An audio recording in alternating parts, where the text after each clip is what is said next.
네, 다음은 화제의 인물을 초대해서 얘기 들어보는 순서 마련했는데요. 오늘 주인공은 최근 청문회 발언 등으로 주목을 받은 김문수 고용노동부 장관입니다. 안녕하십니까? 예, 반갑습니다. 예, 장관님.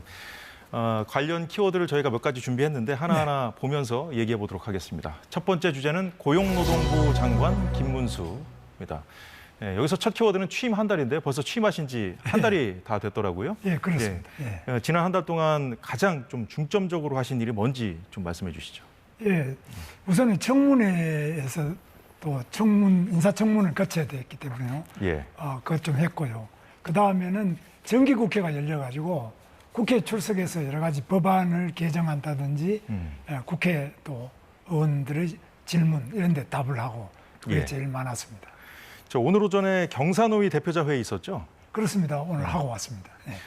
경사노위 위원장으로 계셨었고 예. 장관으로서 정부 대표로서는 처음 참석하신 건데 네. 어땠습니까? 오늘 처음인데 그동안 한 10개월 만에 이 대표자 회의가 처음 열렸습니다. 네. 그래서 오늘 아주 의미 있게 앞으로 대화가 중요하다. 그러면 대화를 적어도 예. 2달에 한 번은 정례적으로 하고 또 그 중간에 한 달에 한 번씩은 식사도 하고 이래서 어떻게 하든지 간에 노사정 간에 자주 만나자. 네. 정례화하자. 이것이 큰 성과라고 생각합니다. 예. 뭐 대화가 잘 되면 얼마나 좋겠습니까? 예, 제일 중요합니다. 자, 고용노동부 장관 김문수 두 번째 키워드는 노동약자입니다. 취임 후에 노동약자를 계속 강조하고 계신데 자, 이 부분이 눈에 띄더라고요. 지금 우리 사회에는 공무원, 공기업, 대기업 그리고 의사, 변호사, 전문직 이런 분들 제외하고 대부분의 젊은이들이 취업이 제대로 안 된다. 예. 또 취업이 되더라도 일자리가 마음에 안 든다. 그래서 굉장히 어려움을 겪어서 결혼도 못하고 네. 또 출산도 못하는 이런 가정을 이루기 어려운 정도까지 이런 절망하는 젊은이들이 많아서 쉬었음 청년이 많습니다. 예. 그래서 이렇게 많은 젊은이들이 절망하고 좌절해서는 안 된다. 그래서 어떻게 하든지 간에 이런 취업의 약자인 젊은이들 또 플랫폼 프리랜서 또 5인 미만의 사업체, 식당이나 급시업 이런 데 일하는 그런 5인 미만의 사업자 이런 데 있는 근로자들을 예. 우리가 집중적으로 정부가 국가가 지원하지 않으면 누가 하겠느냐 이렇게 해서 저희들이 국가는 이 가장 약한 노동자들이 따뜻하게 현장에서 일할 수 있도록 그걸 최대한 역점적으로 일하겠습니다. 네, 장관님 그런데 이 청년 일자리 창출하려면 네. 노조하고도 대화가 원만히 좀 이루어지고 네. 또 협조도 구해야 되지 않습니까? 그렇습니다. 다음 키워드는 저희가 노조로 준비해봤는데 네, 화면에 나오고 있네요. 네.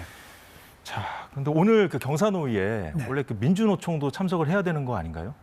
민주노총은 지금 한 25년간 참여를 안 하고 있습니다. 그렇기 때문에 예. 지금 뭐 갑자기 참여하기는 어렵고 저는 계속 참여해 주십사 하는데 안 오고 있습니다. 민주노총 지도부는 아직 못 만나보셨죠? 만나기는 행사 때 만납니다만 네. 이 회의에 이제 정식으로 참여를 안 하고 있습니다. 뭐 그냥 행사에서 만나고 이럴 때는 예. 만납니다. 제가 왜 이런 질문을 드렸냐면 이제 노조의 협조가 이제 필요하죠. 노동개혁 그렇습니다. 장관님께서 지금 추진하고 계신 노동개혁 정부의 역점 사업인데 네. 노조의 협조가 절실한 그 현안이죠. 네. 이제 그렇습니다. 장관님을 두고 이제 진보 매체라든가 네. 야권에서는 반노조 인사라고 좀 네. 비판하고 있거든요. 네. 그래서 저는 뭐 제 자신이 노조하던 사람이고 또 제 아내도 노조위원장 출신입니다. 예. 우리 형님도 노조위원장 출신이고요. 또 제 동생도 노조하다가 구속 2번 됐습니다. 그래서 우리 가족은 전부 노조의 핵심적인 활동가들입니다. 그러면 불법 파업에 대해서만 좀 뭐랄까요? 거의 좀 개인적인 그 입장을 견지하고 계신 겁니까? 그래서 불법 네. 파업도 안 되고 또 그다음에 기본적으로 노사가 이해관계가 근본은 일치합니다. 회사가 잘 돼야 노조도 또 잘 안 되겠습니까?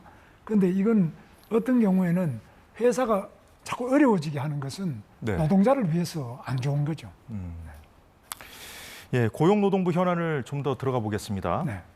저희가 준비한 화면이 있는데요. 네. 예, 함께 보시죠. 자, 필리핀 가사관리사 저희가 이 현안에 집어넣은 이유가 뭐냐면요. 최근에 네. 이제 김 장관님 발언 관련된 그 기사들 저희가 쭉 보니까 이 얘기가 좀 많이 나오더라고요. 필리핀 가사관리사 100명을 도입했죠. 서울시에서 시범 사업이 들어갔는데 네. 최저임금이 적용된 월 238만 원. 네. 이것이 임금이 너무 높다며 좀 낮추자고 주장하는 분들이 계신가 보죠. 이거에 그렇습니다. 대해서 장관님께서 이 임금 낮추기 어렵다 입장을 여러 번 좀 밝히셨는데 이게 네. 또 오세훈 시장 입장과는 좀 다르다 보니까 언론들이 좀 주목하고 있는 것 같더라고요. 네, 오세훈 시장님은 이제 그 가사관리사를 쓰는 그런 주부나 이런 분들 의견, 수요자 이야기를 많이 듣고 저는 이제 국제적인 기준 ILO에 우리 협약이 비준돼 있고 예. 또 헌법과 근로기준법에 국적에 따라서 차별을 못하게 돼 있습니다. 그래서 지금 우리는 싱가포르는 100만 원 이하로 쓰지만 우리는 싱가포르와 전혀 다른 나라예요. 우리 대한민국은. 그래서 예. 우리는 무역도 해야 되고 또 국제적인 글로벌 지도적인 위치에 있기 때문에 우리가 외국인이라고 해서 국내 최저임금을 절반 이하로 주는 것 이거 굉장히 어렵습니다. 예. 자, 그런데요, 장관님, 이 제도가 거의 시행하자마자 네, 2명이 무단 이탈했거든요. 네. 이분들 지금 어디 있는지 확인이 되나요? 확인할 수 없습니다. 지금 싱가포르 같으면 나라가 조그만하기 때문에 600만이 안 됩니다. 우리 한 10분의 1선인데 우리는 이게 불법 체류자만 지금 45만 명이 넘습니다. 그 뭐 두세 명 찾아낸다는 것이 예. 좀 바다에서 정말 바늘 찾아내는 것처럼 어렵습니다.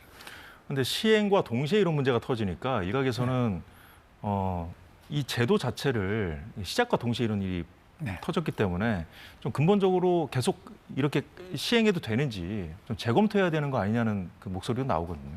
물론 검토는 하겠습니다만 이분들이 어디로 가서 무엇을 하고 있는지 물론 임금이 더 높은 곳으로 옮겼을 것으로 보고 있습니다. 그럼 불법 체류자 신분이 되는 건가요? 예, 앞으로는? 지금 아직까지는 뭐 오면 불법은 아니겠습니다만 이탈하는 순간에 일단 불법 가능성이 높기 때문에 예. 저희들이 대사관하고도 협조하고 여러 가지 방법으로 찾고 있습니다. 예. 자, 현안 화면 다시 한번 띄워주시겠습니까? 네. 저희가 시간 관계상 다 얘기하기는 좀 어려울 것 같고요. 네. 장관님께서 이 중에서 꼭 이것만큼 좀 설명을 좀 시청자 여러분께 드려야 되겠다 하는 현안이 있으면 좀 골라주시죠. 상습체불 사업주는 임금을 못 받는 이런 노동자가 생기는데 일 안 해도 우리가 지금 1인당 얼마 주자 그러지 않습니까? 그래서 13조를 주자 이런데 일하고도 자기 임금을 못 받는 이런 일은 없어야 되겠죠. 그래서 네. 체불을 하는데 그것도 1년에 석 달치 이상 이런 분들은 상습체불인데요. 상습체불업주에 대해서는 이번에 근로기준법을 고쳐가지고 네. 강력하게 처벌하게 되어 있습니다.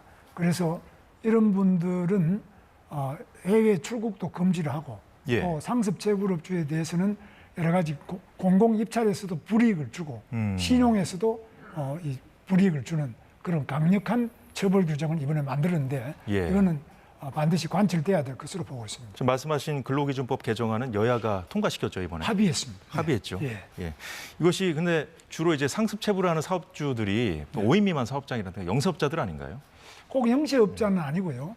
큰 데 중에는 옛날 대우라고 하는 전자, 위니아라고 하는 이런 데는 한 뭐 700억 이상 상당히 많은 액수가 있습니다. 그래서 예. 큰 데도 있고 작은 데도 있습니다만 요즘엔 특히 건설업체 또 IT 업체 이런 작은 업체에서 아예 부도가 나는 경우가 있고 특히 체불임금이 중에서 40%는 퇴직금입니다.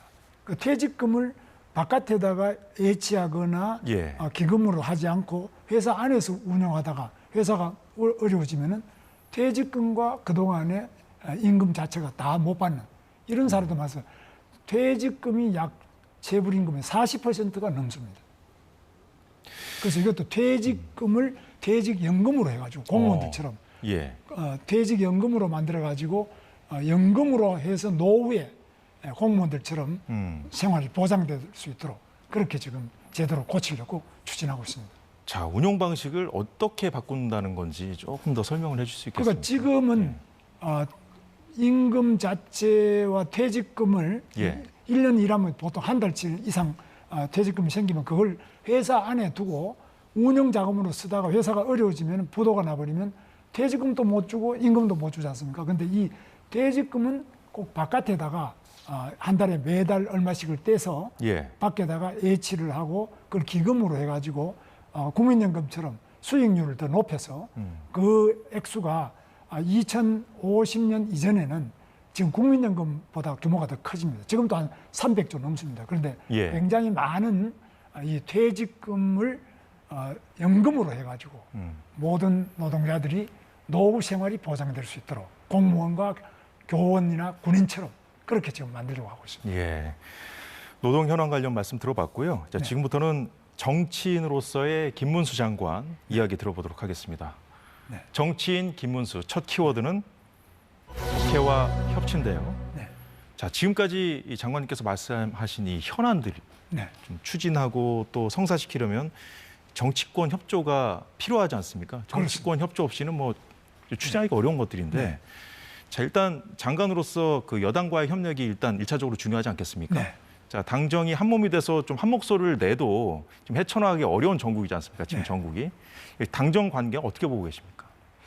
당정은 괜찮습니다만은 여당하고는 상관이 없는데 지금 문제는 저희 같은 경우는 이제 야당하고 예. 오늘 또 뭐 국회에서 여러 가지 뭐 탄핵 부분 이런 것도 있었습니다만 네. 야당하고 관계가 가장 큰 문제로 보고 있습니다. 자, 그렇다면 그 거대 야권의 이 탄핵을 공공연히 얘기하는 이런 공세에서 여당이 그 여권이 당과 정이 좀 한 목소리, 한 몸으로 똘똘 뭉쳐야 되지 않습니까? 그렇습니다. 그런데 이제 김건희 여사 문제를 야권이 집중적으로 좀 공세를 펴고 있거든요. 네. 이 부분에 있어서 그 여권에서 좀 달리 보는 시각들도 존재하거든요. 네. 좀 뭔가 좀 합의점을 찾아 나가야 될 텐데요. 네. 그런데 네. 대부분이 다 합의를 합니다만은 중요한 거는 팩트죠. 그러니까 지금 사실관계거든요. 가짜 뉴스 또 허위의 그 소문 이런 거에 휘둘려서는 안 된다고 봅니다. 그래서 팩트 자체를 정확하게 공유하고 같이 예. 대처하는 것이 중요하다. 그렇게 보고 있습니다. 예. 자, 지금과 같은 여소야대 전국에서는 야당의 협조가 필수라고 볼 수가 있는데, 네. 자, 그런데 야당에서는 이제 장관님 과거 발언이라든가 또 과거 발언이 주요 이제 소재가 됐었죠. 최근에 있었던 청문회. 그렇습니다. 그 발언을 또 문제 삼을 공산이 크거든요. 이번 국감에서. 그렇습니다. 뭐 계속 문제를 음. 삼을 거로 보는데 뭐 그거는 그대로 제가 제 생각하는 것 또는 객관적인 사실에 맞춰서 예. 답변을 드리는 수밖에 없다고 봅니다.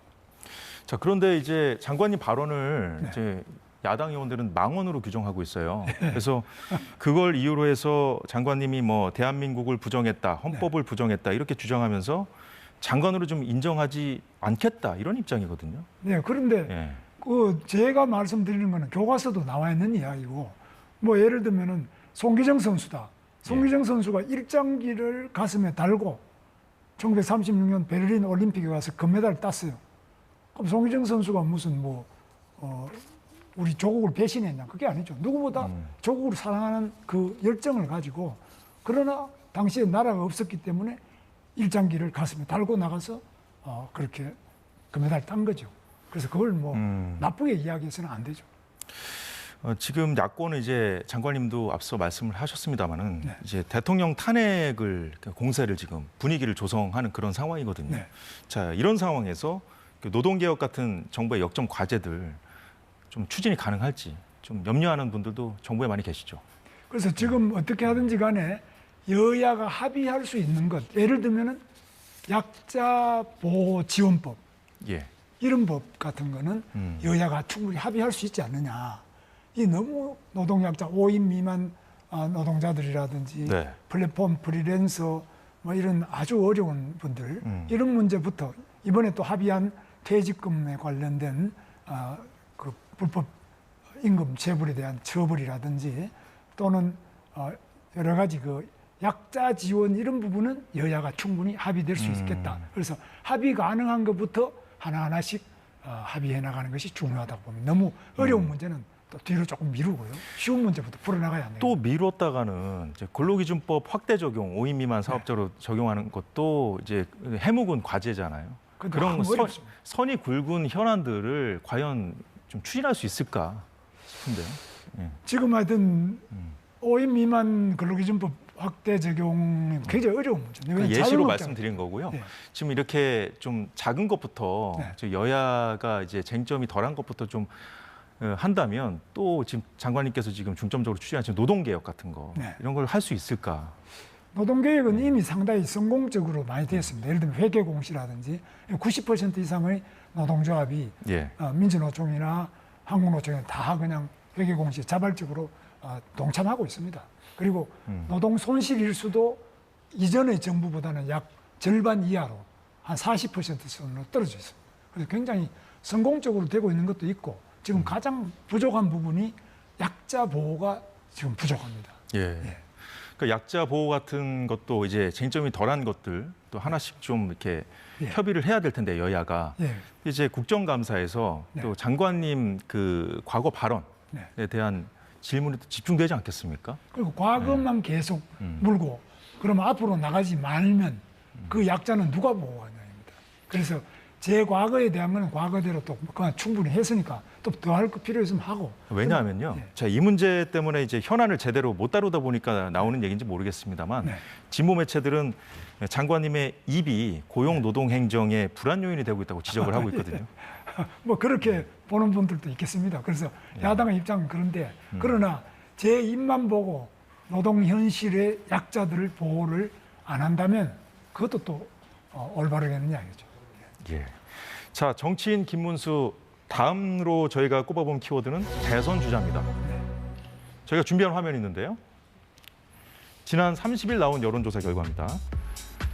자, 차기 대통령 후보 적합도에서 최근에 김문수 장관님이 처음 등장하셨어요. 2%대로 등장했고, 자, 이 두 번째 나온 이 조사에서는 4.3%. 자, 여권에서는 한동훈 대표 그리고 이준석 대표를 좀 비슷하게 좀 치고 올라오는 그런 분위기거든요. 네. 자, 이게 지금 정치권 상황이 사실 장관이나 후보자가 나와서 소신 발언하기가 좀 어려운 분위기지 않습니까? 네. 그래서 대부분 피하는데 그렇지 않으시니까 더 부각된 건 아닌가 싶은데 어떻게 그렇습니다. 보고 계십니까? 예, 뭐 제가 잘한 건 없고요.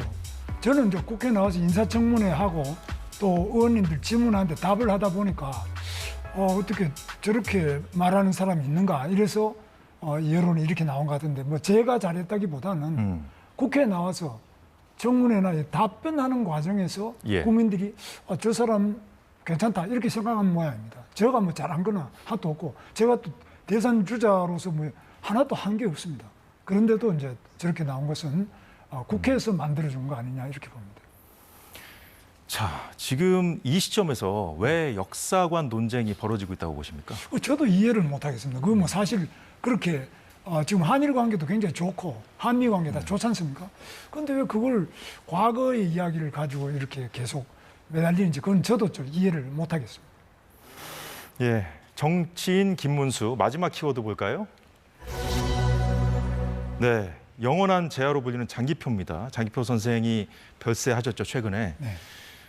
김문수 장관에게 장기표라는 분의 이 인물은 어떤 인물입니까? 저에게는 50년이 넘는 기간 동안 참 어려웠을 때 감옥에서도 만나고 청계천에서 제가 봉제공장 시다할 때도 만나고 네.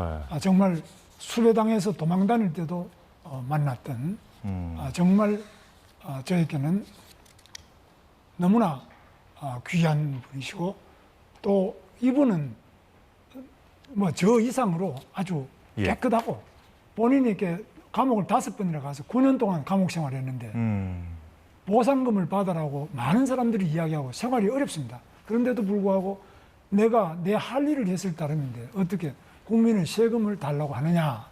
그래서 거절했습니다.